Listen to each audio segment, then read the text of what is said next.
नमस्कार, मैं अभिनय आकाश और आप देखना शुरू कर चुके हैं प्रभाव साक्षी का special show yes my Lord. Supreme court की तरफ से सरकारी नौकरियों को लेकर महत्वपूर्ण टिप्पणी की गई है। सुप्रीम कोर्ट ने कहा है कि जितनी सरकारी नौकरियां नहीं निकलती उससे ज़्यादा आवेदक होते हैं। हम जब भी सरकारी नौकरी के बारे में सोचते हैं तो सबसे पहले हमारे मन में पेपर लीक, पर्चा रद्द होने या फिर परीक्षा में डमी कैंडिडेट को बिठाने जैसी धांधली वाली बातें सामने आती है।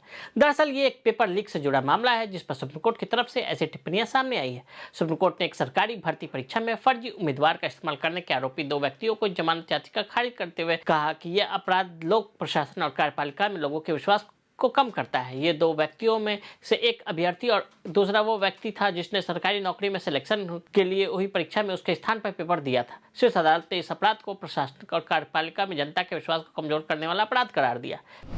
क्या है पूरा मामला? प्राथमिकी में आरोप लगाया गया कि एक व्यक्ति ने सहायक अभियंता सिविल यानी स्वतः शासन विभाग प्रतियोगिता परीक्षा में 2022 की सूचिता से समझौता किया।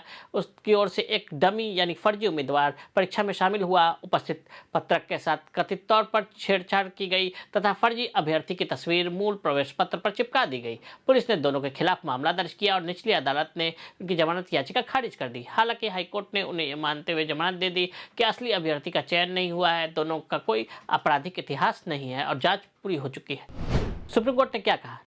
न्यायमूर्ति संजय करोल और न्यायमूर्ति अहसानुद्दीन अमानुल्लाह की पीठ ने राजस्थान हाईकोर्ट के जमानत आदेश को चुनौती देने वाली राज्य सरकार की अपील को स्वीकार कर लिया। पीठ ने कहा कि हम इस तथ्य से अवगत है कि एक बार जमानत दिए जाने के बाद उसे सामंतर रद्द नहीं किया जा सकता। हम इस दृष्टिकोण का पूरी तरह से समर्थन करते हैं। हालांकि यहाँ अपनाया गया दृष्टिकोण प्रतिवादी और आरोपी के कथित कृत्यों के समग्र प्रभाव और समाज पर उसके प्रभाव को ध्यान में रखते हुए लिया गया है। अदालत ने कहा कि वास्तव में भारत में उपलब्ध नौकरियों की तुलना में सरकारी नौकरी चाहने वालों की संख्या कहीं अधिक है। शीर्ष अदालत ने 7 मार्च के अपने आदेश में आरोपियों को 2 सप्ताह के भीतर संबंधित अदालत के समक्ष आत्मसमर्पण करने का निर्देश दिया था।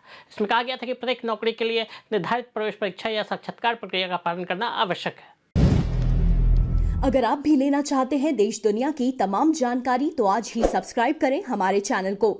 साथ ही नीचे दिए बेल आइकन को जरूर दबाएं ताकि हर अपडेट आप तक पहुंच सके।